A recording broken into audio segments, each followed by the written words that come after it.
Yan tips sa kaibigan natin mga bro para sa ating homeowners at sa mga baguhan natin construction worker mga bro. Pagdating sa mga itong CSB living mga bro, yan ang wag na wag niyong kaligtaan na number 4, 6 na patong then stop.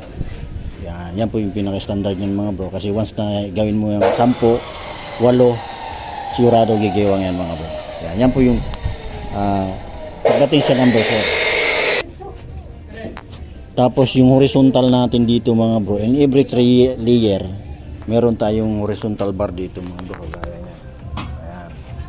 Bawat every 3 layer mga bro yan. Then ito horizontal bar na rin to. Ayan.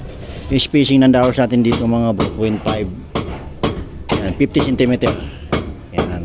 Yan yung standard sa pagdating sa spacing. Meron kasing 0.4, may 0.5, may 0.6.